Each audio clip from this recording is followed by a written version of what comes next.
구약성경 잠언 7장 1절에서 9절까지 말씀입니다. 내 아들아, 내 말을 지키며 내 계명을 간직하라. 내 계명을 지켜 살며 내 법을 내 눈동자처럼 지키라. 이것을 내 손가락에 매며 이것을 내 마음판에 새기라. 지혜에게 너는 내 누이라 하며 명철에게 너는 내 친족이라 하라. 그리하면 이것이 너를 지켜서 음녀에게 말로 호리는 이방 여인에게 빠지지 않게 하리라. 내가 내 집 들창으로 살창으로 내다보다가 어리석은 자 중에 젊은이 가운데에 한 지혜 없는 자를 보았노라. 그가 거리를 지나 음녀의 골목 모퉁이로 가까이하여 그의 집 쪽으로 가는데 저물 때 황혼 때 깊은 밤 흑암 중에라. 아멘. 네, 오늘 말씀의 제목은 이제 반전 없는 드라마입니다. 네, 반전 없는 드라마와 각본 없는 반전 드라마 중 성도님들은 어떤 것을 더 좋아하시나요?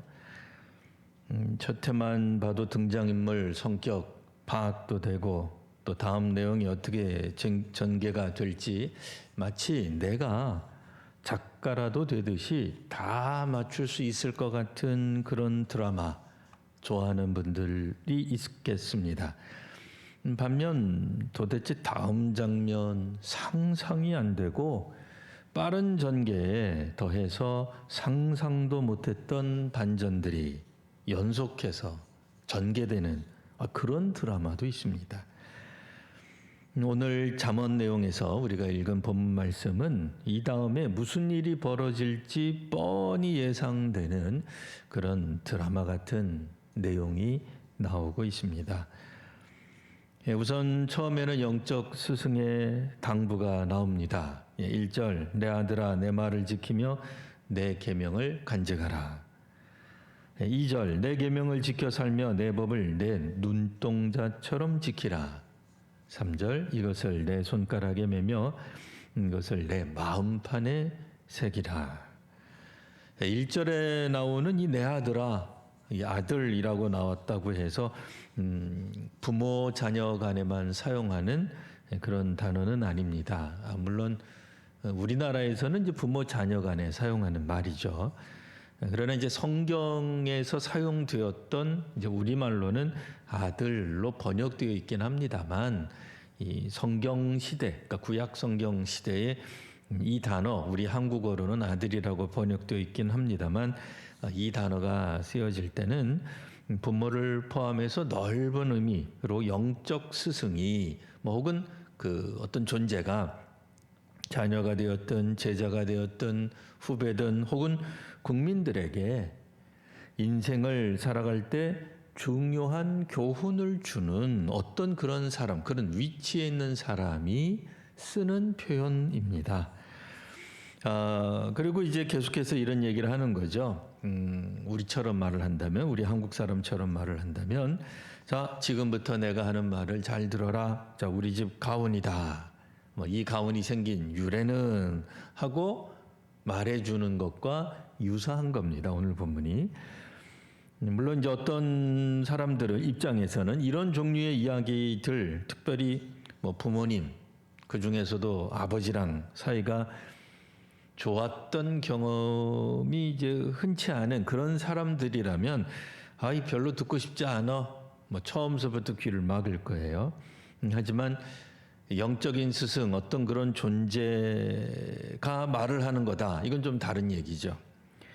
그러니까 우리가 개인적으로 수긍하고 자발적으로 순종하기로 따르기로 한 영적 지도자가 하는 말이면 잘 듣겠지, 잘 안 들려고 하겠습니까? 사실 그 신앙생활, 교회 생활도 자발적이고 자원하는 마음이 중요합니다. 억지로 하는 신앙생활 같으면 행복하기가 어렵습니다. 세상적인 복 그리고 영적인 복 사이에 단어가 똑같죠. 복이라는 단어는. 그러니까 혼돈하고 오해를 하게 됩니다. 그러다 보니까 교회를 오래 다녀도 뭐 주님의 말씀이 뭐 나는 들었습니다. 뭐 주님의 음성을 들었습니다. 하는 말을 어쩌면 자기도 할 수는 있어요. 근데 무슨 말인지도 모르고 하는 거예요. 또 심지어는 억지로 이제 자발적으로 자원하는 마음이 없이 교회를 다니게 되면 교인들이 다 위선적으로 보일 수도 있어요. 이 교회라고 하는 데가 도대체 뭐 하는 데인가 하는 생각이 들게도 되죠. 그래서 기쁨, 뭐 만족 이런 것보다는 부담감, 괴리감 이런 것들이 늘어날 수가 있습니다. 자, 2절과 3절에 보면 이제 잘 들으라. 이 내가 하는 말을, 내가 하는 교훈을 잘 들으라. 이 말을 조금 더 강조해서 이렇게 얘기를 합니다. 영적인 스승의 지도자의 말 혹은 계명을 눈동자처럼 지켜라. 손가락에 매라. 뭐 마치 반지를 끼면은 보통 잘 안 빼죠. 뭐 계속 끼고 있듯이 손가락에 매고 마음판에 새겨라. 마음판에 새기면 뭐 누가 빼앗아가거나 훔쳐갈 수도 없습니다. 뭐 어디 숨겨놨냐, 통장 내놔라 해가지고 뺏어갈 수 있는 게 아니죠. 마음판에 새겨라.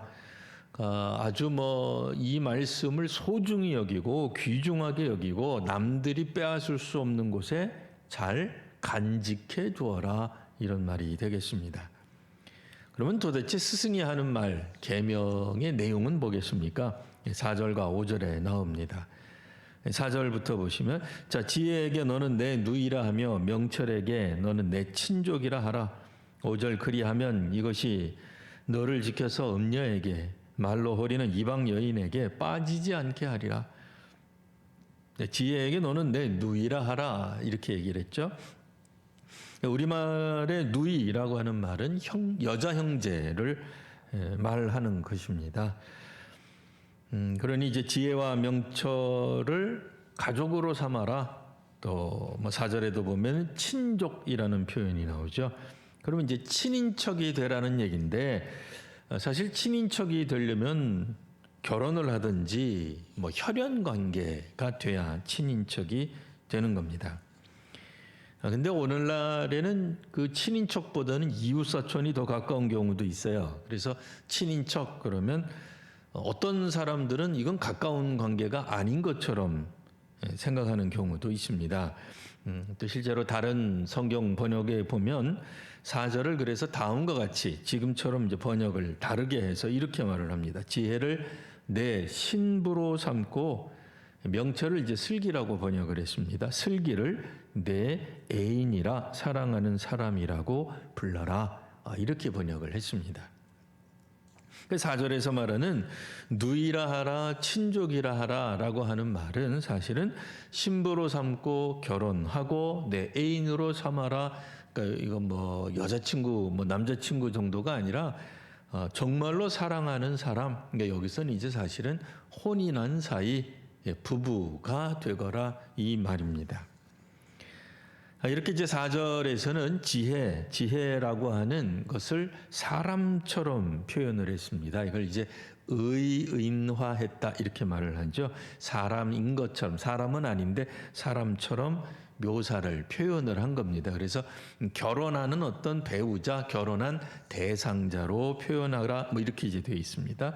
자, 이렇게 해서 인격이 부여된, 그러니까 사람처럼 된, 인격화된 이 지혜가 사랑하는 대상으로 이해하면서 살아라. 연인으로 삼아라. 부인으로 혹은 배우자로, 뭐 여자들 같으면 뭐 남편으로 삼아라, 그런 얘기예요. 또 실제로 우리말로 되어 있기는 누이라고 번역이 되어 있습니다만, 이거는 이제 사랑하는 사람을 부를 때 쓰던 구약적 표현입니다. 뭐 우리도 비슷한 게 있어요. 오늘날 아내가, 부인들이 남편을, 뭐 다는 아닙니다만 어떤 부인들은 남편을 오빠라고 부르잖아요. 그런 것처럼 이제 우리말 번역인 누이 이렇게 돼 있어가지고 오늘 우리가 조금 이게 뭐 식구로 삼아라 그런 얘기인가? 뭐 동기지간으로 여겨라 그런 얘기가 아니라, 이건 사실은 배우자, 결혼한 사람, 어떤 그렇게 아주 친밀한 걸로 말을 하는 것입니다. 자, 이처럼 지혜와 명철을 사랑하는 부부지간으로 표현하고 있는 이유가 있습니다. 5절에 보시면 그리하면 이것이 너를 지켜서 음녀에게서 또 말로 호리는 이방 여인에게서 구해낼 수 있다. 빠지지 않게 할 수 있다라고 하는 얘기입니다. 그래야 사실은 유혹에서 벗어날 수 있습니다. 혼인 관계를 유지할 수 있다라는 말입니다.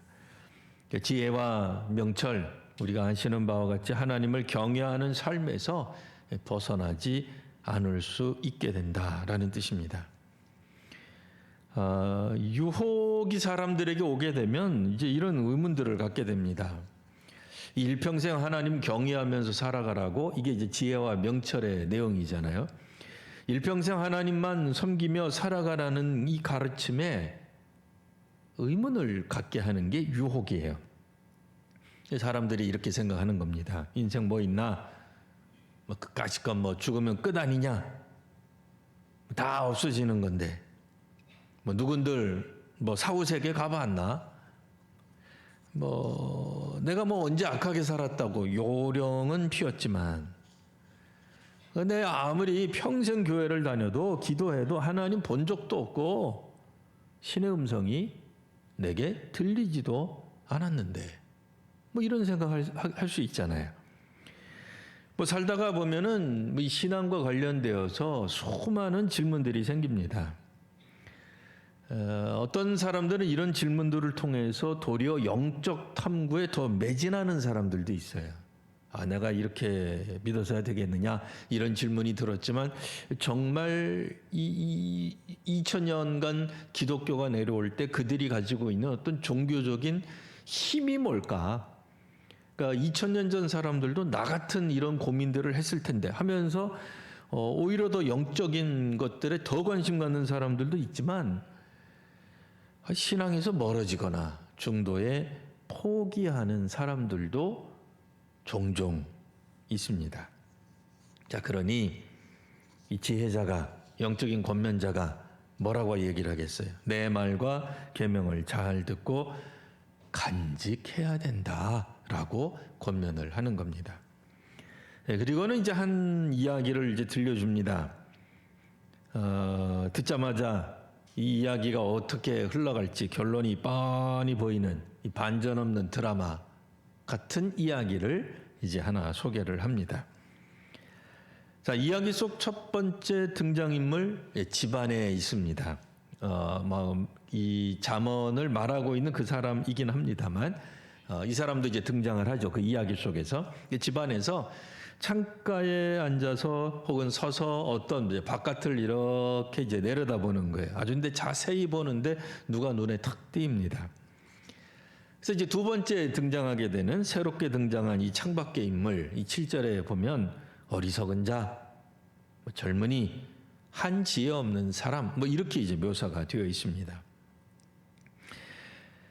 세상 경험이 부족한 이 젊은이는 문자 그대로 우리말, 이건 우리말입니다. 우리말 그대로 점잖지 못한 젊은 사람이에요.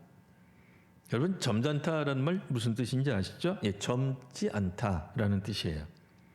나쁜 겁니까? 뭐뭐하지 않다 그러니까? 그런 뜻이 아니고, 사람이 적당히 나이가 든 사람, 그리고 이제 연륜이 있는 사람, 언행이나 태도가 좀 의젓하고 신중한 사람을 점잖다, 이렇게 얘기를 하죠. 저분은 참 점잖은 분이셔. 근데 이제 풀어서 설명하면 젊지 않은 사람이에요. 꼭 그런 건 아닙니다만, 그러니까 젊다라고 하는 게 부정적으로 사용되고 있는 예죠. 사실은 뭐 오늘날에는 젊은 게 얼마나 좋습니까? 젊은 게 힘이죠. 젊은 사람들은 화장 안 해도 이쁘죠.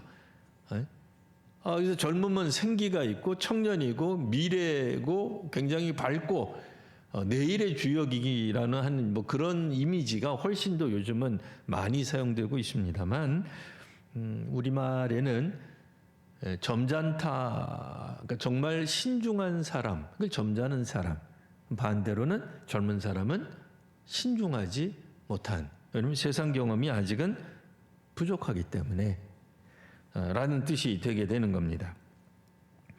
그래서 이 젊은이는 어리석은 모습, 또 신중하지 못한 모습, 지혜 없는 자의 모습을 보여주고 있습니다.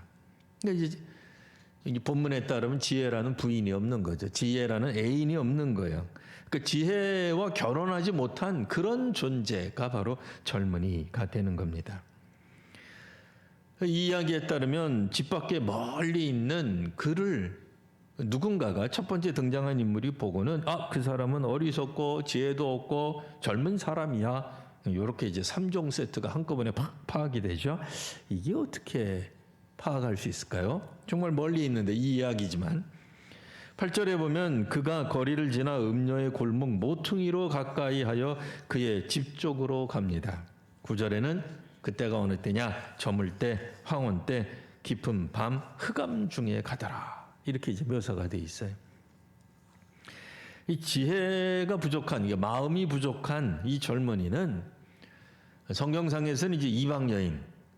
전에 이제 이 잠언을 제가 계속 이제 그 설교하면서 표현했을 때 이방 여인은 단순히 외국 여자를 비하하는 그런 표현이 아니라 원어적 의미로는 이제 낯선 사람, 이게 더 가깝다 그랬죠. 자, 이 낯선 사람들이 있는 이런 골목으로 향합니다. 그나마 우리식으로 말하면 이제 불빛이 좀 있는 가로등 불빛이 뭐 혹은 네온 사인들이 가득 채워져 있는 거리에서 벗어나 어디 한 음산한 골목으로 모퉁이로 들어간다 그 얘기예요. 근데 이 젊은이가 향한 곳은 사람들을 유혹하는 어떤 집이 있는 그런 곳이라는 거예요. 게다가 시간대까지 나옵니다. 9절에 보면 저물 때, 황혼 때, 깊은 밤 흑암 중에 뭐 3번 걸쳐서 나오는데 이 세 시간대가 주는 느낌 비슷하죠? 낮이 아니라 밤이죠. 그러니까 뭔지 우리 독자들로 하여금 혹은 듣는 청자들로 하여금 저 젊은이는 빛이 아니라 어둠을 좋아하고 있구나 뭐 이런 느낌을 받게 합니다. 물론 이 시간대는 같은 시간대는 아니에요. 어떻게 돼요? 시간이 점점 흘러갑니다. 날이 저물어 갑니다. 결국엔 황혼이 드리워졌습니다. 그리고 깊은 밤이 되어 갑니다. 그러니 이 젊은이는, 이 어리석은 자는 점점 더 깊은 흑암을 향해 밤 시간이 되도록 계속해서 헤매고 헤매다가 결국에는 모퉁이로 돌아간다. 이렇게 되는 거예요. 자, 이러니 이 이야기가 결말이 오늘 우리도 뻔히 알 수 있는 이 반전 없는 드라마 같은지 왜 아시게 될 겁니다. 이 젊은이 이야기에서는 다른 반전이 없습니다. 밤거리에 등장한 이 사람을 묘사할 때부터 반전은 없습니다. 요약하면 이렇게 되는 거죠. 어리석고 지혜 없는 한 젊은이가 저물 때, 황혼 때, 깊은 밤 흑암 중에 거리를 지나 골목 모퉁이로 돌아가는데 거기 누가 살고 있는지 뭐 하러 가는지 알만한 사람들은 다 알고 있습니다가 되는 거예요. 그러니까 뭐 구차하게 뭐 설명할 필요도 없어요. 이미 이 이야기 속에서 소개되는 순간 이 이야기는 여기에 등장하는 젊은이는 어떤 결론, 뭐 하라고 저렇게 가는지 안 봐도 뻔한 거예요. 반전이 없는 드라마인 거예요. 그러니 이 결말이 충분히 예상되는 가운데 영적 스승이 한 말 다시 한번 우리 기억해야 합니다. 지혜에게 내 누이라 하거라, 명철에게는 내 친족이라 하거라. 그리하면 이것이 너를 지킬 것이다. 이방 여인에게 빠지지 않게 될 것이다 라고 하는 겁니다. 어떤 경우에는 정말 이렇게 반전 없는 드라마 보는 것 같은 역사와 인생도 우리가 보게 됩니다. 그러니까 역사를 통해서 뭐 어떤 제국, 어떤 나라, 어떤 한 시대 통으로 뭐 우리가 이야기하는 뭐 19세기 아니면 1960년대, 70년대 이런 역사 혹은 개인의 인생을 생각해 볼 때 정말 이거는 반전 없는 드라마와 같다. 뻔하다 그 얘기야.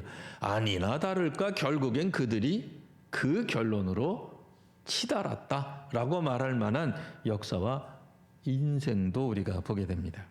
아무리 권면해도 안 듣는 거예요. 분명히 잘못되고 있는 게 제3자인 내가 봐도 뻔히 알 수 있는데 이거를 도대체 바꿀 생각을 하지 않는 거예요.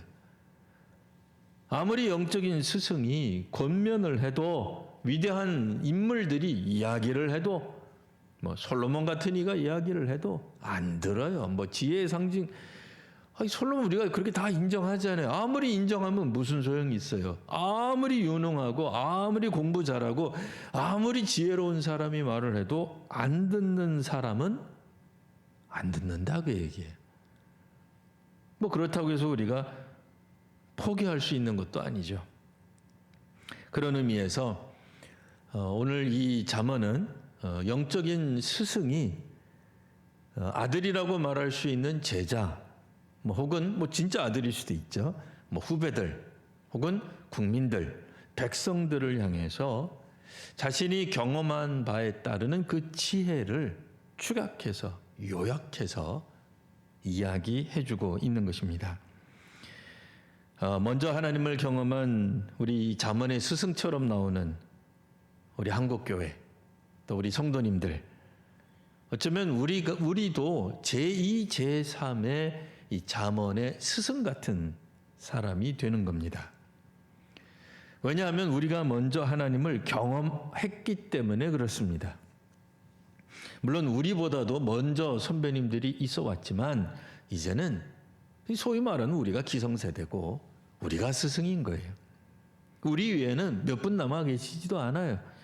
이제는 우리가 신앙에 대해 한국 교회의 다음 세대로의 신앙 전수를 위해 수고하고 애쓰고 지금처럼 끊임없이 후배들을 향해서 권면해야 되는 사람들이 누구냐? 한국 교회 그리고 지금 우리들이라는 말입니다. 안 듣는다고 포기할 수는 없습니다.